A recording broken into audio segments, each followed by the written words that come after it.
Hi friends, welcome to Vani stories. ఇవాల్టి కథ గురు బ్రహ్మ. రచించిన వారు కారంపూడి వెంకట రామదాస్ గారు. ఒక ఎస్ఐ, మరో ఏఎస్ఐ, ఓ హెడ్ కానిస్టేబుల్, అరడజను మంది కానిస్టేబుల్స్ విధులు నిర్వర్తించే పోలీస్ స్టేషన్ అది. చుట్టూ ప్రహరీ గోడ కలిగిన ఓ పెద్ద ప్రాంగణంలో 200 గజాల స్టేషన్. వయోభారాన్ని లెక్క చేయక ఎండలో వచ్చిన రఘురాం ఆ స్టేషన్ వరండాలో ఉన్న బెంచీ పైన కూలబడి బడలిక తీర్చుకున్నాడు. అక్కడి పోలీసులెవరూ అతడు ఆ వయసులో అంత కష్టపడి ఎందుకొచ్చాడో అని ఆరా తీసే ప్రయత్నం కూడా చేయలేదు. ఇంతలో ఏఎస్ఐ మురళి లోపల నుండి బయటకొచ్చి బెంచీ మీద కూర్చుని ఉన్న రఘురాంని చూసి మళ్ళీ వచ్చాడు అని మనసులో అనుకొని పట్టించుకోకుండా వెళ్ళబోయాడు. సార్, ఒక్కసారి నా మాట వినండి, నాకు న్యాయం చేయండి అంటూ ఏఎస్ఐని బతిమాలుకున్నాడు రఘురాం. పెద్దయినా, ఎన్నిసార్లు చెప్పానో ఇక్కడికి రావద్దని, వచ్చినా ఏ ఫలితం ఉండదని, అయినా వస్తూనే ఉన్నావు. నీది వృధాశ్రమ, వెళ్ళిపో. అసలే ఈరోజు కొత్త ఎస్ఐ వస్తున్నారు, బయటికి నడువు. కటువుగా ఉన్నాయి మురళి మాటలు. ఇంతలో లోపల నుండి హెడ్ కానిస్టేబుల్ అక్కడికొచ్చి రఘురాం జబ్బ పట్టుకొని, ఇన్స్పెక్టర్ గారు వెళ్ళిపోమని చెప్పారుగా, అర్థం కాలే? ముందిక్కడి నుండి కదులు. అంతగా ఓపికంటే పోయి అగో ఆ చెట్టు కింద కూర్చో, లేదా ఇంటికి పో. అంతేగాని ఇక్కడ వరండాలో మాత్రం ఉండకు అంటూ రఘురాంని అక్కడ నుండి ఆరు బయటికి నెట్టేశాడు. సూర్యుని కాంతి చుర్రున శిరస్సుని తాకేసరికి తాళలేక లేని ఓపికను తెచ్చుకొని అక్కడున్న వేప చెట్టుకేసి అడుగులేశాడు రఘురాం. ఇంతలో ఓ 2 పోలీస్ వాహనాలు వేగంగా వచ్చి పోలీస్ స్టేషన్ ఆవరణలో ఆగాయి. మడత నలగని కాకి డ్రెస్ ధరించిన ఓ మెరుపు తీగలాంటి అమ్మాయి జీపులోంచి కిందకి దిగింది. అక్కడి పోలీస్ స్టాఫ్ మొత్తం అటెన్షన్లో నిలబడి ఆ కొత్త ఎస్ఐకి సెల్యూట్ చేస్తూ స్వాగతం పలికారు. చిరునవ్వుతో థ్యాంక్స్ చెబుతూ స్టేషన్లోనికి అడుగు పెట్టింది ఆమె.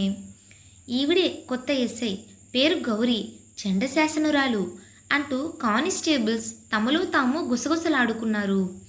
ఎస్ఐ వెనుకే నడిచిన ఏఎస్ఐ ఆమెకి పోలీస్ స్టేషన్ మొత్తం చూపిస్తూ, ఇది మీ సీటు అంటూ సపరేట్ రూమ్లో ప్రత్యేకంగా ఉన్న టేబుల్, కుర్చీ చూపించాడు. ఆమె కూర్చోగానే ఏఎస్ఐ స్టాఫ్ని ఒక్కొక్కరిగా అక్కడికి పిలిచి అందరినీ ఆమెకి పరిచయం చేశాడు. అలాగే స్టాఫ్కి, ఈమె గౌరీ, ఎస్ఐగా ప్రమోషన్ మీద మన స్టేషన్కి వచ్చారు అంటూ పరిచయం చేశాడు.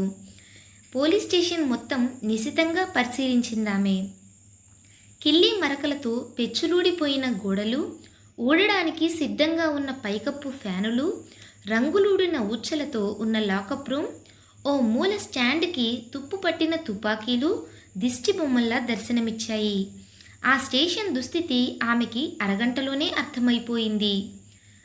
చూడండి మురళి గారు, మన అండర్లో ఉన్న పెండింగ్ కేసుల ఫైల్స్ని నా టేబుల్ మీద ఉంచండి.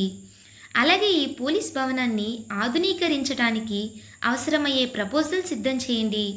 ఎస్పీ గారితో మాట్లాడి వెంటనే నిధులు మంజూరు చేయించే బాధ్యత నాది. నెల తిరిగేసరికి ఈ స్టేషన్ రూపురేఖలు పూర్తిగా మారిపోవాలి అంది గౌరీ. వచ్చి రావడమే విధులలో తలదూర్చిన ఆమె తీరు చూసి ఈమె సామాన్యురాలు కాదు అనుకున్నారు అక్కడి స్టాఫ్. కాసేపు పిచ్చాపాటి మాట్లాడిన స్టాఫ్ గౌరీ ఆజ్ఞపై వారి వారి సీట్లకి వెళ్ళి ఎవరి పని వారు చూసుకోసాగారు. చెట్టు నీడలో నిలబడి కొత్త ఎస్ఐ కోసం పోలీసులు చేసిన హంగామా అంతా గమనించిన రఘురాం వారంతా లోపలికి వెళ్ళిపోవడంతో మళ్ళీ స్టేషన్ కేసి కదిలి అక్కడున్న బెంచీ పైన చతికిల పడ్డాడు. కొత్త ఎస్ఐని కలిసే అవకాశం కోసం ఆశతో ఎదురు చూశాడు. సుదీర్ఘంగా ఫైల్లో లీనమైన గౌరీ ఓ కేస్ డీటెయిల్స్ని గంటలో స్టడీ చేసి రూమ్ నుండి బయటికి వస్తూ, చూడండి మురళి గారు, నేను మన హెడ్ కానిస్టేబుల్ సైదుల్ని తీసుకొని ఓ అర్జెంట్ కేసు విషయమై బయటికి వెళ్తున్నా.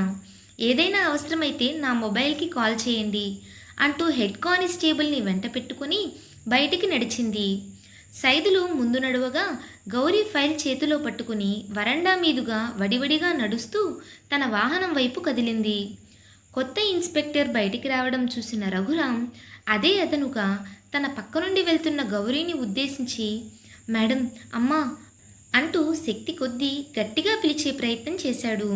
కానీ నీరసం చేత ఆ మాటలు అతని నోటి నుండి బలంగా బయటపడలేదు.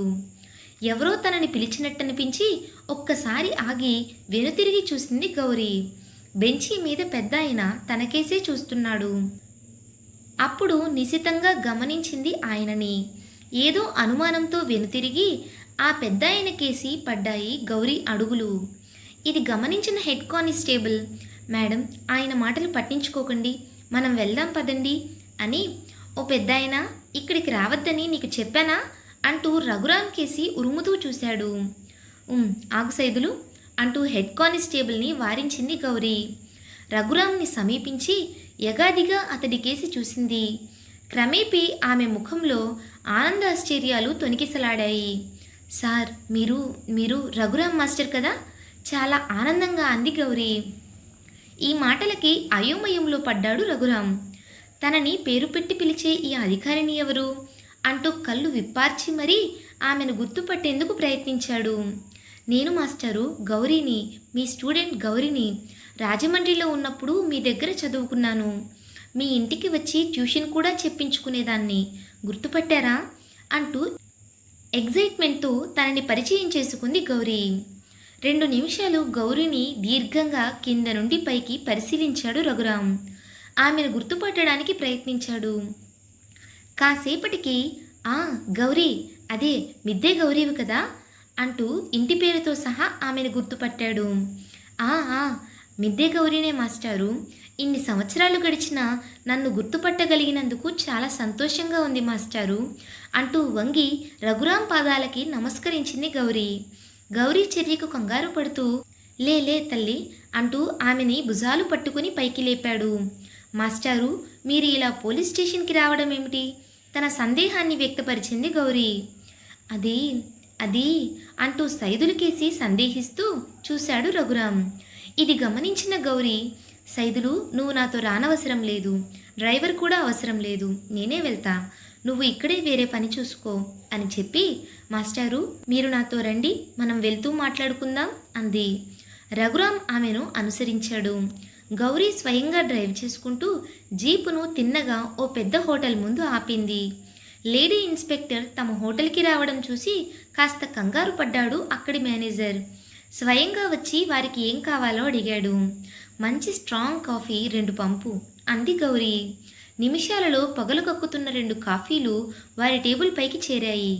రఘురాం కాఫీ అందుకొని ఊదుకుంటూ కొంచెం కొంచెం సిప్ చేశాడు. కాఫీ గొంతులో పడేసరికి అతడి మొహంలో కొంత రిలీఫ్ కనబడింది. మాస్టరు, ఇప్పుడు చెప్పండి, పోలీస్ స్టేషన్తో మీకేం పని అడిగింది గౌరీ. అది మా అమ్మాయి సంధ్య నీకు గుర్తుండే ఉంటుంది కదా, ఆమె విషయం మాట్లాడదామని వచ్చాను. సంధ్య గుర్తు లేకపోవడం ఏమిటి మాస్టారు? నేను సంధ్య ఒకే ఈడుబాళ్ళం. నాకంటే సంధ్య 1 సంవత్సరం పెద్దనుకుంటా. అక్క అని పిలిచేదాన్ని. అందరూ మేమిద్దరం అక్కా చెల్లెళ్ళలా ఉంటామని అనేవారు. మా ఇద్దరికీ చాలా పోలికలున్నాయని మీరే స్వయంగా అనేవారు. సంధ్యక్కకి ఏమైంది? బాగుంది కదా ఆతృతగా అంది గౌరీ. అది సంధ్యకి 2 ఏళ్ల క్రితమే పెళ్లి చేసి పంపాను. కొన్నాళ్ళు వాళ్ళ కాపురం బాగానే సాగింది. కానీ గత కొన్నాళ్ళుగా అటు అత్తింటివారు ఇటు భర్త సంధ్యని ఏదో వంకతో వేధిస్తున్నారు. ఈ విషయం ఫోన్లో నాతో చెప్పుకొని బాధపడేది. వారి కాపురం సజావుగా సాగడానికి నేను చేయవలసిన ప్రయత్నమంతా చేశాను. అయినా ఫలితం లేదు. ఒకే ఊరిలో ఉంటున్నా ఏడాదిగా ఒక్కరోజు కూడా వాళ్ళు సంధ్యని పుట్టింటికి పంపిన పాపాన పోలేదు. మేం వెళ్ళి కలుద్దామన్నా కలవనివ్వడం లేదు. అప్పుడప్పుడు ఫోన్లో మాట్లాడడమే తప్ప కూతుర్ని కల్లారా చూసుకునే భాగ్యం లేకపోయింది. ఈ మధ్య ఫోన్ కూడా రావడం లేదు. విసిగి ఇక పోలీసుల్ని ఆశ్రయించక తప్పలేదు. కానీ మీ వాళ్ళు కంప్లైంట్ తీసుకోవడం లేదు. అందుకే పోలీస్ స్టేషన్ చుట్టూ తిరుగుతున్నాను. గౌరీకి విషయం అర్థమై చాలా బాధపడింది. సంధ్యని అత్తింటివారు వేధిస్తున్నారా? పాపం. అయినా తమ పోలీసులు కంప్లైంట్ ఎందుకు తీసుకోవడం లేదు? సంధ్య అత్తింటివారు పరపతి గలవారా? చట్టాన్ని మేనేజ్ చేస్తున్నారా? అదే నిజమైతే తానుండగా అలా జరగనివ్వదు. ఈ కేసును పరిష్కరించి సంధ్యకు న్యాయం చేసి రఘురాం మాస్టర్కి మనశ్శాంతి కలిగించాలని దృఢంగా నిశ్చయించుకుంది. మాస్టారు, ఇప్పుడు నేనే ఈ ఊరి పోలీస్ స్టేషన్కి హెడ్. అక్క కేసు నేను చూసుకుంటా. 2-3 రోజుల్లో మీకు న్యాయం జరిగేటట్టు చూస్తాను. సంధ్య అడ్రస్ వివరాలు ఇవ్వండి. అలాగే మీ మొబైల్ నెంబర్ కూడా ఇవ్వండి అంది గౌరీ. రఘురాం సంధ్య ఉండే అడ్రస్ చెప్పగా నోట్ చేసుకుంది. అలాగే అతడు చెప్పిన మొబైల్ నెంబర్ను తన ఫోన్లో గురుబ్రహ్మ అంటూ సేవ్ చేసుకుంది. తన నెంబర్ కూడా మాస్టర్కు ఇచ్చి ఏదైనా అవసరమైతే ఫోన్ చేయమంది. ఆ తర్వాత మాస్టర్ని తన వాహనంలో ఆయన ఇంటికి దగ్గరలో విడిచిపెట్టి వెంటనే సంధ్య విషయం ఏంటో చూద్దామని ముందుకు కదిలింది. సంధ్య ఉంటున్న ఇల్లు పట్టుకోవడం పెద్ద కష్టం కాలేదు గౌరికి. ఇల్లు చేరి కాలింగ్ బెల్ నొక్కింది. కాసేపటికి తలుపు తెరుచుకొని ఓ వ్యక్తి బయటికి వచ్చాడు. ఎదురుగా పోలీసును చూసి కాస్త కంగారు పడ్డాడు. సంధ్యని కలవడానికి వచ్చా, కాస్త పిలవండి, ఆమె స్నేహితురాలినని చెప్పండి. ఇంతకీ సంధ్యకి మీరేమవుతారు అడిగింది గౌరీ ఆ వ్యక్తిని. సంధ్యని పిలవమనేసరికి గౌరీ వైపు తొట్టుపాటుగా చూశాడు ఆ వ్యక్తి. నా పేరు వినాయకరావు. నేను సంధ్యకి పినమామగారినవుతాను. అంటే సంధ్య మామగారికి తమ్ముణ్ణి. మీకు సంధ్య గురించి తెలిసినట్టు లేదు. పూర్తిగా చెప్తాను వినండి అంటూ జరిగినదంతా పూసగుచ్చినట్టు చెప్పాడు. వినాయకరావు చెప్పింది విన్న గౌరికి షాక్ తగిలింది. ఇలాంటి షాక్ కాదు. మెదడంతా మొద్దుబారిపోయి ఏదో శూన్యం ఆమెను ఆవరించింది. ఒక్కసారిగా సత్తువ కోల్పోయినట్టు అనిపించింది. ఏం మాట్లాడాలో పాలుపోలేదు. శక్తిని కూడదీసుకుని లేచి నిశ్శబ్దంగా అక్కడి నుండి బయటపడింది. వెంటనే జీపును పోలీస్ స్టేషన్కేసి పోనిచ్చింది. మురళీగారు, ఇక్కడికి రోజు వస్తున్న రఘురాం మాస్టారు, అదే ఆ పెద్దాయన కేసు గురించి నేను విన్నది నిజమేనా? పోలీస్ స్టేషన్లో అడుగు పెడుతూనే ఏఎస్ఐని పిలిచి తాను విన్నది వివరించి డైరెక్టుగా ప్రశ్నించింది. అవును మేడం, మీరు విన్నది 100% నిజం. ఒక్క నిమిషం అంటూ షెల్ఫ్లో ఉన్న ఓ ఫైల్ని ఆమె టేబుల్ పైన ఉంచి, మేడం, ఈ ఫైల్ సంధ్య కేసుకు సంబంధించింది. చదివితే మీరు విన్నది నిజమేనని నిర్ధారణ చేసుకోవచ్చు అన్నాడు మురళి. మరొక క్షణం ఆలస్యం చేయకుండా ఆ ఫైల్లో రిపోర్ట్ని చదివింది. అంతా గందరగోళంగా అనిపించింది. వెంటనే మాస్టర్ ఇంటికి వెళ్ళాలని నిర్ధారించుకుంది. రఘురాం ఇంటిని చేరుకుని గౌరీ కాలింగ్ బెల్ నొక్కింది. కాసేపటికి తలుపు తెరుచుకుంది. ఎదురుగా తలుపు తెరిచిన ముత్తైదువును చూసి మాస్టారి భార్యగా గుర్తుపట్టింది. అమ్మా, మీరు సంధ్య తల్లి కనకమహాలక్ష్మి గారు కదూ అంటూ లోనికి అడుగుపెట్టింది. పోలీస్ ఇన్స్పెక్టర్ను చూసి కాస్త కంగారు పడినా ఎక్కడో ఆమెను చూసినట్టు అనిపించింది ఆమెకి. నేను గౌరిని. చిన్నప్పుడు రాజమండ్రిలో మాస్టారి దగ్గర చదువుకున్నాను. మీ ఇంట్లో మీ సంధ్యతో ఎంతో చనువుగా మెలిగేదాన్ని. మీరు సంధ్యతో పాటు నన్ను మీ కూతురిలా చూసుకునేవారు అంది గౌరీ తనని తాను పరిచయం చేసుకుంటూ. గౌరీవా, ఇంతకు ముందే నీతో పరిచయం ఉన్నట్టు నిన్ను చూడగానే అనిపించింది. ఎలా ఉన్నావు? పోలీస్ ఉద్యోగం చేస్తున్నావా? ఎన్నో ప్రశ్నలు వేసింది ఆమె. ఇక్కడే ఎస్ఐగా ఈరోజే ఛార్జ్ తీసుకున్నాను. మాస్టారి కోసం వచ్చాను. ఆయన ఉదయమే మా పోలీస్ స్టేషన్కి వస్తే గుర్తుపట్టి పరిచయం చేసుకున్నాను. మాస్టర్ ఎక్కడా? మాస్టారు పెరట్లో మొక్కలకి నీళ్లు పోస్తూ కాలక్షేపం చేస్తున్నారు. వస్తారు, కూర్చో అంటూ గౌరీని సోఫాలో కూర్చోమంది. పర్వాలేదు, ముఖ్యంగా మీతో మాట్లాడడానికే వచ్చా అంది గౌరీ. ఆ తరువాత వాళ్ళిద్దరి మధ్య సంధ్య విషయంలో చాలా సీరియస్ డిస్కషన్ జరిగింది. ఇంతలో గౌరీ, నువ్వా? సంధ్య విషయం ఏమైనా తెలిసిందా? అది చెప్పడానికే వచ్చావా ఆతృతగా అన్నాడు అప్పుడే అక్కడికి వచ్చిన రఘురాం. ఆ పని మీదే ఉన్నాను మాస్టారు. మిమ్మల్ని కలిశాగా అమ్మని కూడా చూడాలనిపించి ఇలా వచ్చా సమాధానమిచ్చింది గౌరీ. ముగ్గురు కాసేపు కబుర్లతో కాలక్షేపం చేశారు. తన రాక మాస్టారులో ఎంతో ప్రశాంతతని తెచ్చినట్టు గమనించింది గౌరీ. మర్నాడు పోలీస్ స్టేషన్కి రాగానే గౌరీ ముందుగా గమనించింది వరండాలో బెంచీ మీద మాస్టారు కూర్చొని తన కోసం ఎదురు చూడడం. మాస్టారు, లోపల కూర్చోలేకపోయారా అంటూ పలకరించి, మీ పని మీదే ఉన్నాను. త్వరలోనే మీ సమస్య పరిష్కరిస్తాను. మీరు నిశ్చింతగా ఇంటికి వెళ్ళండి అని నచ్చచెప్పి ఆయన్ని ఇంటికి పంపించింది. ఇలా 4-5 రోజులుగా గౌరీ స్టేషన్కి రాకముందే రఘురాం వచ్చి వరండాలో అదే బెంచీ పైన కూర్చొని ఆమె కోసం ఎదురు చూడటం, గౌరీ ఆయనకి నచ్చజెప్పి పంపడం పరిపాటి అయిపోయింది. ఒక విషయం గౌరీకి స్పష్టంగా అర్థమైంది. మాస్టారి సమస్య పూర్తిగా సమసిపోయే వరకు ఆయన స్టేషన్కి రాక మానరని. కానీ ఆమెకి మాస్టారి సమస్యను ఎలా పరిష్కరించాలో పాలుపోలేదు. ఇక లాభం లేదనుకుని బాగా ఆలోచించి ఒక స్థిర నిర్ణయానికి వచ్చింది. ఆ రోజు ఆదివారం. లయబద్ధమైన సంగీతంతో కాలింగ్ బెల్ మోగేసరికి రఘురాం వెళ్ళి తలుపు తీశాడు. ఎదురుగా నుంచున్న వ్యక్తిని చూసి ఒక్కసారిగా సంభ్రమాశ్చర్యాలకి లోనైనాడు రఘురాం. ఎదురుగా సంధ్య. నుదుట గుండ్రని ఎర్రటి బొట్టు, కళ్ళకి కాటుక, చేతి నిండా మట్టిగాజులు, కాలికి మెట్టెలు, జడలో పూలతో పట్టుచీర ధరించి మహాలక్ష్మిలా కలకలలాడిపోతూ ఎదురుగా నిల్చున్న కూతుర్ని చూడడానికి అతడికి రెండు కళ్ళు చాలలేదు. అమ్మా సంధ్య, నువ్వా తల్లి? ఎన్నాళ్ళకి వచ్చావు? రా అమ్మా రా అంటూ హడావిడి చేశాడు రఘురాం. తిరిగి కనకం ఇలారా, ఎవరొచ్చారో చూడు అంటూ వంటింటికేసి కేకేశాడు. కనక మహాలక్ష్మి బయటకొస్తూ సంధ్యను చూసి ఆశ్చర్యపోయింది. అమ్మా సంధ్య, నువ్వా? ఇన్నాళ్ళకి ఈ అమ్మ గుర్తుకొచ్చిందా అంటూ ఆమెను గుండెలకు హత్తుకుంది. ఇద్దరూ సంధ్యని లోనికి తోడుకుని వచ్చారు. కనక మహాలక్ష్మి వేడివేడి ఫిల్టర్ కాఫీ తీసుకుని వచ్చి కూతురికిచ్చింది.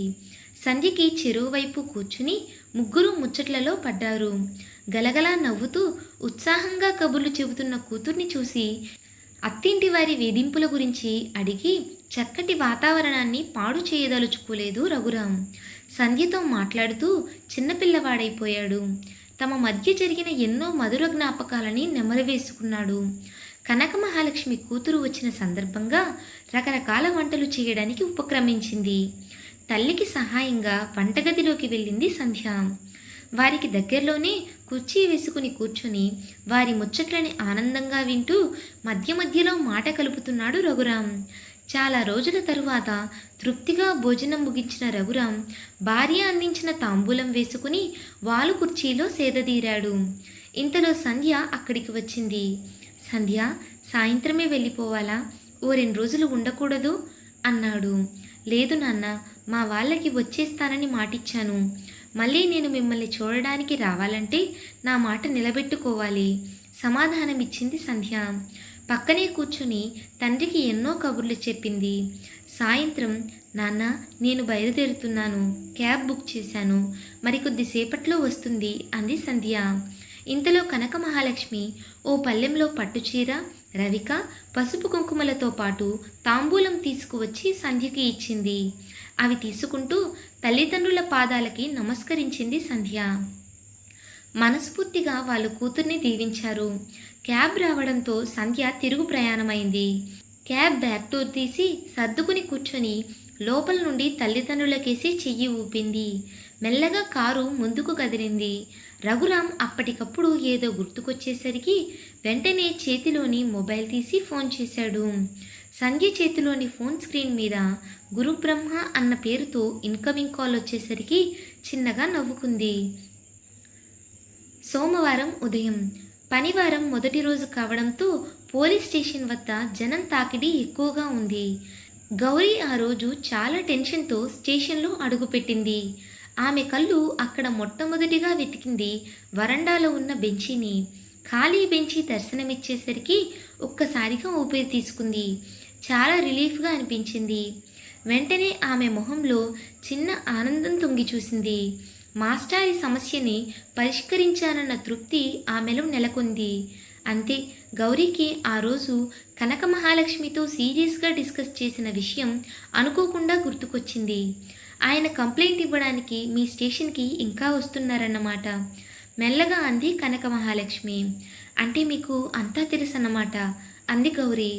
కన్న కూతురు అత్తారింటి వేధింపులకు గురై చివరికి వారి చేతిలో ప్రాణం పోగొట్టుకుంది. ప్రస్తుతం తన భర్తతో సహా అత్తింటి వారు మొత్తం జైలు శిక్ష అనుభవిస్తున్నారు. కానీ అంతకన్నా ఎక్కువ శిక్ష మేము అనుభవిస్తున్నాం. అల్లారు ముద్దుగా పెంచుకున్న కూతురు అనంతలోకాలకి వెళ్ళిపోయిందన్న నిజాన్ని ఆయన జీర్ణించుకోలేకపోయారు. మానసిక ఒత్తిడికి లోనై ఇంకా కూతురు బతికే ఉందని, అత్తారింట్లో కష్టాలు అనుభవిస్తోందని, ఆమెకి అత్తింటి చెర నుండి విముక్తి కల్పించాలనే భ్రమలో పోలీస్ స్టేషన్ చుట్టూ తిరుగుతున్నారు. మతిస్థిమితం ఉండట్లే. అయితే ఒక్క కూతురు విషయంలో తప్ప మిగతా విషయాలలో మామూలుగానే ప్రవర్తిస్తారు. ఊర్లో ఒకరిద్దరు డాక్టర్లకు చూపించిన ఫలితం శూన్యం. ఏనాడో నేను చేసుకున్న పాపం. ఒకవైపు కన్న కూతురు పోయి మరోవైపు భర్తని ఈ స్థితిలో చూస్తూ అంటూ కన్నీళ్లు పెట్టుకుంది కనక మహాలక్ష్మి. గౌరి ఇది విని చెల్లించిపోయింది. ఉబికి వస్తున్న కన్నీటి బొట్లకి ఆమె ధరించిన కాకి బట్టలు అడ్డు తగిలాయి. లేదమ్మా, సంధ్యని తీసుకురాలేకపోయినా మాస్టర్ని మామూలు మనిషిని చేసే బాధ్యత నాది. మంచి సైకియాట్రిస్ట్ని సంప్రదిస్తా.